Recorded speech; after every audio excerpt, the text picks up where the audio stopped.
करना पड़ेगा। एफआईआर मोदी जी के खिलाफ दर्ज करनी पड़ेगी ईडी को, सीबीआई को। मोदी जी के पास तो वही ड्रेस होगी ना, जेल में जाने के पास तो एक ही ड्रेस होती है, जेल के अंदर कोई कपड़े नहीं बदल सकते आप, वही रहेगी। अमित शाह जी के पास भी इन्वेस्टिगेटिंग एजेंसी एफआईआर दर्ज करेगी, इनको फ्री एंड फेयर निष्पक्ष ट्रायल दिया जाएगा, इनका मुकदमा चलेगा, फिर इनको लंबी सजाएं होंगी। इनके साथ वही हो जाएगा जो नेपाल वेपाल में हुआ।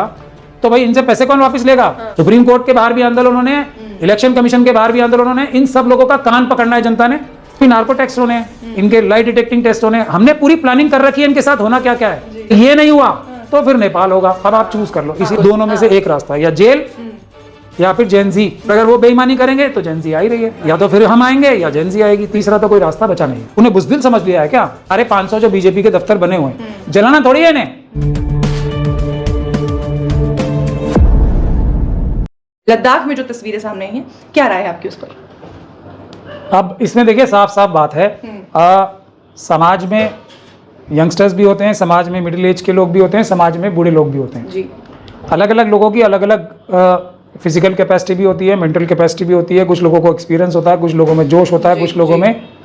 तो एक तो ये जेन जी की जो बात की जा रही है, ये आरएसएस और बीजेपी का फिर वही नैरेटिव है जिसको वो असली मुद्दे से भटकाने के लिए इस्तेमाल करते हैं। ये पूरे जो भी नौजवान कर रहे हैं, जेन जी बोला जाता है उनको, जो 1996 से लेके 1910 तक की पैदाइश जिनकी है। तो ये लोग वो हैं जो बेरोजगार हैं अभी, और बेरोजगारी की मार सबसे ज़्यादा झेल रहे हैं। ये लोग पढ़े लिखे हैं, समझदार हैं, अपने जो प्रीवियस जनरेशन हैं उनसे भी ज़्यादा होशियार भी हैं। एक अलग तरह की होशियारी इनमें है। ये जो कंप्यूटर्स में एक्सपर्ट हैं, आर्टिफिशियल इंटेलिजेंस, हाँ स्ट्रीट स्मार्ट तो मैं नहीं कहूँगा, लेकिन ये गैजेट स्मार्ट हैं और दुनिया भर की खबर रखते हैं। और उनको पता होता है कि वहाँ के लोग जो हमसे कम मेहनत कर रहे हैं दूसरे देशों के, वो हमसे ज़्यादा बेहतर ज़िंदगी क्यों गुजार रहे हैं, और हमारा देश इतना अच्छा है। ऐसा ऐसा श्रीलंका में हुआ, ऐसा।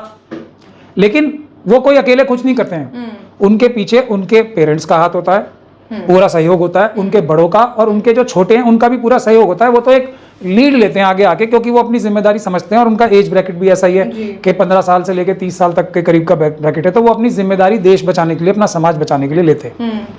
तो पूरा समाज उनके पीछे खड़ा है और उनका धन्यवाद करता है। अब मैं लद्दाख की, और ये लद्दाख की बात नहीं है, मैं आपको बार बार बोल रहा हूँ, भारत में नेपाल से ज़्यादा जुल्म ज्यादती हो रही है, नेपाल से ज़्यादा भ्रष्टाचार हो रहा है, श्रीलंका से ज़्यादा जुल्म ज्यादती आरएसएस और बीजेपी कर रही है पिछले 11 साल से, भ्रष्टाचार भी उससे ज़्यादा हो रहा है। बांग्लादेश से भी यही सब ज़्यादा हो रहा है, थाईलैंड से भी ज़्यादा हो रहा है, अभी फिलीपींस में शुरू हो गया है, उनसे भी ज़्यादा हो रहा है।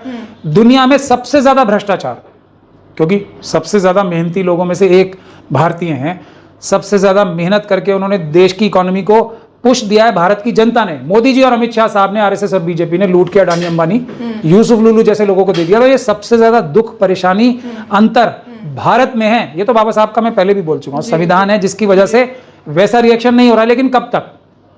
अब देखिए मणिपुर में हुआ, मणिपुर बॉर्डर लाइन एरिया, आप समझ लीजिए कहाँ कहाँ क्यों हो रहा है, वो भी बहुत महत्वपूर्ण है बात। लद्दाख में हुआ, लद्दाख में सबसे बड़ी वजह है जो व्यक्ति अपनी आंखों से, जो सुब्रमण्यम स्वामी साहब और दूसरे लोग बोल रहे हैं ना कि चाइना ने हमारी हजारों स्क्वायर किलोमीटर जगह छीन ली, जिनकी आंखों से मातृभूमि छीनती हुई नजर आ रही है, वो बर्दाश्त करेंगे? वो शक्ल देखना चाहेंगे उस किसी भी इंस्टीट्यूशन का, आरएसएस हो या बीजेपी भी हो, जो उस काम को करवा रही हो, रोक नहीं पा रही हो? ये इतनी नफरत है आरएसएस और बीजेपी की तरफ उन लोगों की जो कि लद्दाख के लोग हैं। वो देशभक्त लोग हैं, वो हमेशा चाइना के सामने दीवार बन के खड़े रहे। ये तो इन लोगों ने, आरएसएस और बीजेपी ने, अडानी अंबानी की खातिर चाइना के हाथ में पूरी तरीके से सरेंडर कर रखा है, उनको फायदा पहुंचाए, राजनीतिक लाभ और पैसे का लाभ पहुंचाने के लिए। कितने गुजराती बिजनेसमैन, कितने मनुवादी मानसिकता के गुजराती बिजनेसमैन चाइना की जो कम्युनिस्ट पार्टी ऑफ चाइना है उसकी कंपनियों में, और पीपल्स आर्मी की कंपनीज जो हैं, फ्रंट कंपनीज, उसमें डायरेक्टर तक हैं, बिजनेस नहीं कर रहे हैं उनसे सिर्फ। गुजराती मनुवादी लोगों ने तो चाइना के साथ मिलकर देश का बेड़ा गर्क कर दिया। अगर 1 रुपए का व्यापार चाइना से होता है तो 80 पैसे का फायदा चाइना को होता है, 20 पैसे का फायदा भारत को होता है, और भारत से रॉ मटेरियल जाता है सिर्फ। ये देखो आप। उसके बाद मोदी जी ये बोलते हैं कि आप स्वदेशी बनो, अपने अडानी अंबानी यूसुफ लुलू को बोलो ना चाइना से इंपोर्ट ना करें। तो ये सब जो हो रहा है, जिनकी आंखों के सामने मातृभूमि छीनी जा रही है, वो क्या कह रहे हैं? भाई आरएसएस बीजेपी के बस की नहीं है, अमित शाह जी तो बेच देंगे पूरा देश, हमारी स्टेट बना दो, हम अपने आप अपनी रक्षा कर लेंगे। अब जो उनके खिलाफ खड़ा होगा उससे बड़ा देशद्रोही कोई नहीं है। जो व्यक्ति इस वक्त लद्दाख के लोगों के खिलाफ चू भी करेगा, वो सबसे बड़े देशभक्त है, वो चाइना से लड़ रहे हैं अपनी जमीन बचाने के लिए, देश को बचाने के लिए। जो भी व्यक्ति उनके खिलाफ अगर एक शब्द भी बोलेगा वो देश का गद्दार है, आतंकवादी वो है। ये बुनियादी बात है कि ये आरएसएस वाले क्या चाहते हैं, वो जमीन चाइना छीनता रहे और ये बैठ के तमाशा देखते रहे। ये नहीं होगा। अब आपने देशभक्ति का जिक्र किया तो एक और बगावत होगी। एक और मुद्दा निकल कर आ रहा है कि लद्दाख में ये देखने को मिल रहा है कि कारगिल के जो शिया मुसलमान हैं और लेह के जो बुद्धिस्ट हैं, वो तमाम लोग एकजुट होकर इस पूरे आंदोलन में जो है अपना सब कुछ निछावर कर रहे हैं, क्योंकि किसी भी कीमत पर उनकी 2019 से ये मांग लगातार चली आ रही है कि हमें हमारा स्टेटहुड चाहिए, हमें हमारी विधानसभा चाहिए, हमारी इलेक्टेड गवर्नमेंट होनी चाहिए। तो उनकी ये मांग, एक तरफ उनकी ये तमाम मांगे और दूसरी तरफ जो ये एकता देखने को मिली है बौद्धिस्ट और मुस्लिमों की, ये बहुत कमाल की है जो इस आंदोलन में निकल कर। फिर आप धोखे में आ गए। अच्छा, आरएसएस के लोगों के एकता तो हमेशा से है जी। ये जहर, ये आतंकवादी आरएसएस और बीजेपी के लोग जहां जाएंगे वहां ये जहर डालने की कोशिश करेंगे बॉर्डर लाइन एरिया पे, क्योंकि चाइना से उनकी रेगुलर लड़ाई होती है, रेगुलर वो झेलते हैं। हम लोग तो यहाँ सुरक्षित बैठे हैं, असली उन्हें पता है हमें रोज मिलजुल के ही हम चाइना का मुकाबला कर सकते हैं। रोज तो वो मिलके उनके हमले झेलते हैं, मतलब पूरा हाथ में हाथ डाल के। उनको तो पता है ना। और जहां आके ये आपस में लड़ाई कराने की बात करते हैं, मैं तो हैरान। अच्छा, ये आरएसएस और बीजेपी वाला घुस कैसे गए वहां पे? इनको मतलब वो तो बहुत समझदार लोग हैं। अभी उत्तराखंड में भी थोड़ी थोड़ी समझ आ रही है। अच्छा, आरएसएस वालों को तो देख के ही वहां के लोग नफरत करते थे, भागो भागो भागो भागो, मतलब वो घुस ही नहीं सकते थे। उन्होंने क्या कहा, हम आपको स्टेटहुड देंगे। ये धोखा दिया अपने इलेक्शन मैनिफेस्टो में, बार बार जाके प्रधानमंत्री के पद पे बैठ के, होम मिनिस्टर के पद पे बैठ के जाके झूठ बोला। अब वो वही तो कह रहे हैं, जो बोला वो पूरा करो। और वो भी उतना बड़ा मुद्दा नहीं है। उनका सबसे बड़ा मुद्दा है हम अपनी 1 इंच भी जमीन चाइना को नहीं लेने देंगे। अमित शाह साहब चाहते हैं चाइना ले ले, मोदी जी चाहते हैं चाइना ले ले, अडानी अंबानी यूसुफ लुलू का प्रेशर है। ये मेरा इल्जाम है उनके ऊपर। वो क्या, वांगचुक साहब क्या बोल रहे हैं, जो आपने अभी शिया मुसलमानों की बात की, वो क्या बोल रहे हैं, हम कारगिल में किसी चाइनीज को नहीं घुसने देंगे, किसी पाकिस्तानी को नहीं घुसने देंगे, हम खुद ही लड़ेंगे। उन पर यहाँ खुद गृह मंत्रालय इंतजाम लगा रहा है कि वो फरवरी में हटाना नहीं उन्हें, घूम के आए हैं। आपको पता नहीं है, हटाना नहीं है वहां से उन्हें। चाइना को मुश्किल किससे हो रही है, ये फौज को तो जाने नहीं दे रहे। फौज को तो फोन आ जाएगा कभी ट्रम्प साहब का, किसी साहब का, रोक लेंगे जीतती। मतलब जो चढ़ाई कर रही है फौज, उसको कहेंगे रुक जाओ, पीछे आ जाओ। यही काम ये चाइना बॉर्डर पे कर रहे हैं। अडानी ने बोला होगा कि उधर मेरे ऊपर दबाव पड़ रहा है, थोड़ी सी जमीन और लेनी है भारत की। अब फौज को तो हटा लेंगे, वो डिसिप्लिन फोर्स है, उसको इंस्ट्रक्शन दे देंगे। लेकिन भारत के नागरिक थोड़ी इनके कब्जे में है, इनके ऑर्डर्स के अंडर हैं। वो तो कहेंगे हम अपनी जान दे देंगे, चाइना को 1 सेंटीमीटर अंदर नहीं आने देंगे। ये लड़ाई है। अमित शाह जी और मोदी जी ये चाहते हैं कि वहां से नागरिक भी चाइना की मुखालफत करना बंद कर दें, पाकिस्तान की मुखालफत करना बंद कर दें। ये इनकी साजिश है और ये इन्हें साबित करना पड़ेगा कि हम लोगों का इल्जाम ये सही नहीं है। इनको साबित करना पड़ेगा, सबूत देने पड़ेगा। लेकिन इतने लंबे अरसे से जो शांतिपूर्ण तरीके से प्रदर्शन चल रहा था, वो अचानक से इतना आक्रोश से कैसे भर गया? लोग सड़कों पर कैसे उतर गए? आप वही बात कह रहे हैं, चाइना हमारे अंदर आ रहा है। कौन भारतीय ऐसा होगा जिसका खून नहीं खोलेगा? वो यही तो कह रहे हैं, तुम्हारे बस की नहीं। अमित शाह जी आप तो मिले हुए हो चाइना से, सीधी बात वहां कर रहे हैं लोग। आप तो मिले हुए हो और इसीलिए इतनी सारी वहां की जो चरवाहे हैं उनकी जमीनें चली गई। चाइना के लोग उनको ये बोलते हैं तुम अपनी जमीन पे आके अपनी ये भेड़े और ये जानवर नहीं चराओगे। कैसे बर्दाश्त करेगा कोई भारतीय?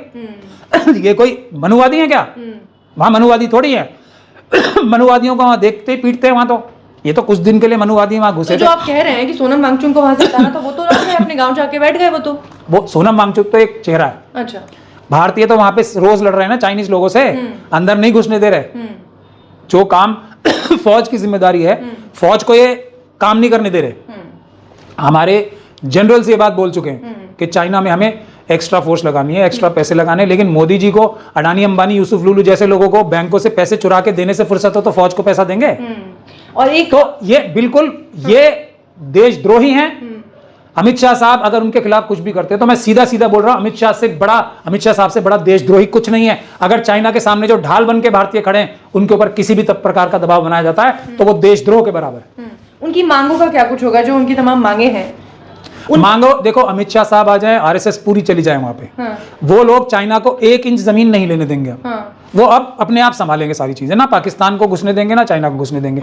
अब ये आरएसएस वालों में कितनी ताकत है, कितना ये अपना वो किसे कहते हैं ना, दमन कर सकते हैं, कितनी चालें चल सकते हैं, कितना वहां पे जाके जेनजी बकवास कर सकते हैं। जेनजी क्या है? जेनजी देश के लड़ने वाले वीर सिपाही नागरिक हैं जो चाइना को रोक रहे हैं। उनको हाथ जोड़ के नमन करना चाहिए, उनका धन्यवाद करना चाहिए, या उनके खिलाफ एक शब्द भी बोलना चाहिए। वो सब देश के गद्दार हैं जो उन लोगों के खिलाफ, लद्दाख वालों के खिलाफ एक शब्द भी बोलेंगे। वो सब देश के गद्दार हैं, वो आतंकवादी हैं। वो चाइना के सामने ढाल बन के खड़े हैं, हमें उनके लिए धन्यवाद करना चाहिए उन्हें। जी। चाइना 6 घंटे में आ जाएगी, अगर हमारे बॉर्डर लाइन एरिया के लोग दिल्ली तक आ जाएगी चाइना, वो रोकते हैं हमारे बहादुर। मैं बॉर्डर लाइन एरिया पे रहने वाले लोगों की सबसे ज्यादा इज्जत और तारीफ क्यों करता हूं?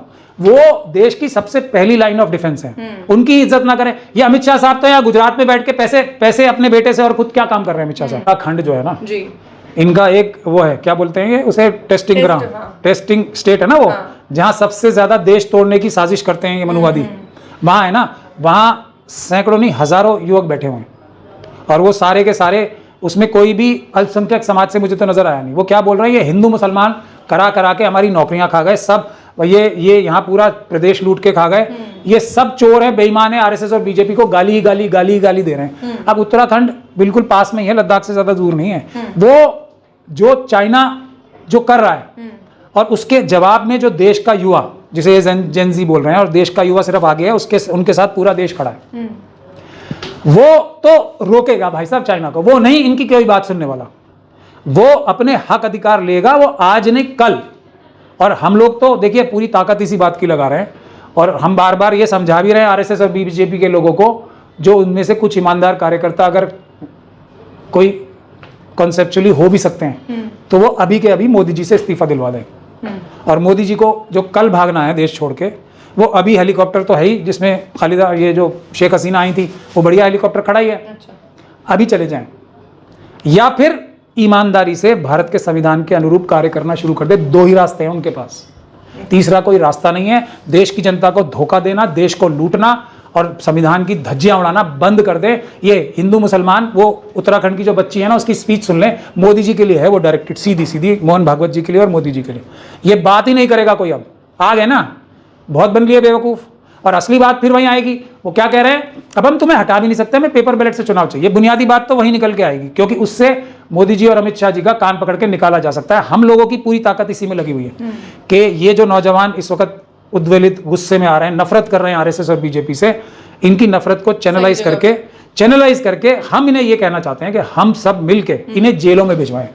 वो काम ना करें जो नेपाल में हुआ है, वो काम ना करें जो श्रीलंका में हुआ है, वो ना करें। हम इनको जेलों में भिजवाएं, इनको सुरक्षित रखें, 100 साल के लिए इनको सबको जेलों में। हुआ तो वही है ना, वहां भी देखिए उन्होंने कार्यालय जला दिया बीच। अति हो गई ना। हाँ। वहां तो चाइना घुस रहा है अंदर, तो पता तो सबको ये ना, ये घुसवा रहे हैं। मतलब मैं कोई ये यहाँ से रॉकेट साइंस थोड़ी है जो मैं ही बता रहा हूँ, सबको पता है। अमित शाह जी और मोदी जी और जितने मनुवादी मानसिकता के गुजराती बिजनेसमैन हैं, वो चाइना से मिलके ये सब गड़बड़ी करा रहे हैं चाइना के साथ मिलके। पता तो सबको है, उनको हमसे ज्यादा पता है, क्योंकि वो रोज देख रहे हैं, रोज शिकायतें कर रहे हैं। वहां के पुलिस जो ऑफिसर्स हैं, उन्होंने पब्लिकली आके कितनी मजबूरी में की होगी। वहां के कॉर्पोरेटर्स बोल रहे हैं कि हमारी 4 जगह खा गई चाइना। वहां का हर व्यक्ति बोल रहा है, और फिर भी वो कितने सहिष्णु थे। धरती देश की जा रही है और वो सिर्फ प्रोटेस्ट पीसफुल कर रहे हैं जी। तो उन्हें बुज़दिल समझ लिया है क्या? उन्होंने चिन्हित किया। अरे मैं तो बिल्कुल, देखिए बीजेपी के वो दफ्तर जो है ना, उसको हमें कन्वर्ट करना है आप लोगों की भलाई के लिए। कोई स्कूल खोलना है, ये सारे 500 जो बीजेपी के दफ्तर बने हुए हैं, जलाना थोड़ी है इन्हें।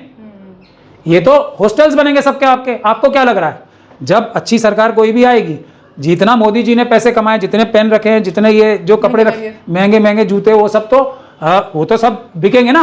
वो तो करवा चुके हैं मोदी जी, ऑलरेडी नीलाम करके उसके पैसे वो दे चुके हैं, दान कर चुके। दे नहीं चुके, वो भी चुरा चुके हैं। अच्छा। वो जैसे ये है ना पीएम केयर्स, कहाँ है पीएम केयर्स? वो सब केयर में चला गया। वो सब तो सब वो ये सब वापस लिया जाएगा। मोदी जी के पास तो वही ड्रेस होगी ना, जेल में जाने के पास तो एक ही ड्रेस होती है, जेल के अंदर कोई कपड़े नहीं बदल सकते आप, एक जैसी यूनिफॉर्म होती है, वही रहेगी। अमित शाह जी के पास भी एक, लेकिन होगा कानूनी तरीके से, बाबा साहब के संविधान के तरीके से। इन्वेस्टिगेटिंग एजेंसी एफआईआर दर्ज करेगी, इनको फ्री एंड फेयर निष्पक्ष एक ट्रायल दिया जाएगा, इनका मुकदमा चलेगा, फिर इनको लंबी सजाएं होंगी, फिर एक के बाद एक सजा होगी। एक केस में 10 साल, उसके बाद 100 केसों में 10 साल, तो 1000 साल तो पक्के। इसीलिए हम चाहते हैं कि ये पूरी तरीके से, और ये जितनी एसेट्स बीजेपी ने बनाए, जितने जयशाह साहब ने बनाए, ये सब तो ये कॉलेज इंस्टीट्यूशंस बनाने में, बेरोजगारी भत्ता देने में और एम्प्लॉयमेंट जनरेट करने में जाना है ना। अब अगर इनके साथ वही हो जाएगा जो नेपाल में हुआ, तो भाई इनसे पैसे कौन वापस लेगा? पैसे तो जिन बैंकों में छुपा रखे हैं इन्होंने, वो तो मर जाएंगे ना देश का पैसा। इनको मारना नहीं है, इनको पकड़ना है, रिकवरीज करनी है ना।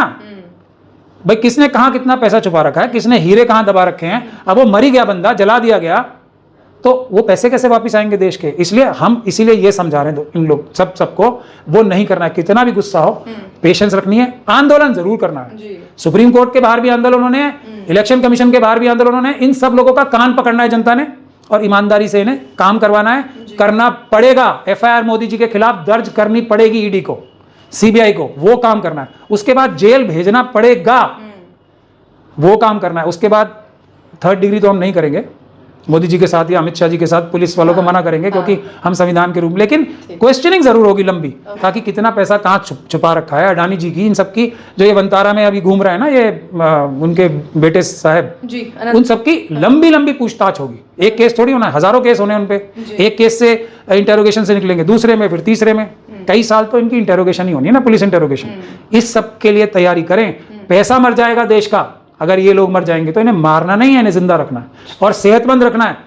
इनके तो अभी नार्को टेस्ट होने हैं, इनके लाई डिटेक्टिंग टेस्ट होने हैं। हमने पूरी प्लानिंग कर रखी है इनके साथ होना क्या क्या है। जी, जी, जी। और इसीलिए मैं तो दुआ करता हूँ ये सब कम से कम 100 150 साल तक जिंदा रहे। मैं मजाक नहीं कर, मैं सीरियसली इस काम को करता हूँ, क्योंकि देश का भला ही ऐसे होगा। इन लोगों को तो लाई डिटेक्टिंग टेस्ट पे बैठाना है पहले, फिर नार्को एनालिसिस होनी है, ये सब तो होना ही है ना, बिना मारपीट के। फिर इनको जैसे अडानी जी को बिठाएंगे मोदी जी के सामने, बराबर सामने, पहले अकेले अकेले में करते हैं। मैं आपको इंटेरोगेशन का भी तरीका बताते हैं। तो अडानी जी को बिठाएंगे, पहले उनसे पूछेंगे भाई यहाँ कहाँ पैसे चुराया, कैसे कैसे चुराया, वो बताएंगे एक लिस्ट के इतना चुराया। फिर मोदी जी के साथ बैठ के तुमने कहाँ क्या किया था, वो बताएंगे। अब मोदी जी से अलग पूछेंगे, वो दोनों की कहानी जो होगी आपस में मैच नहीं करेगी जब आमने सामने बिठाते हैं। ये ऐसा तो नहीं होगा मुंगेरी लाल के हसीन सफर? आपको लग रहा है?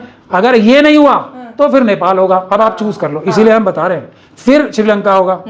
2 ही रास्ते हैं, तीसरा कोई रास्ता बचा नहीं है। अब ये मोदी जी के ऊपर है और RSS और BJP वालों के लोगों के ऊपर है, हमारा रास्ता पसंद है या हम लोगों को हटा के या हम लोगों को मार के।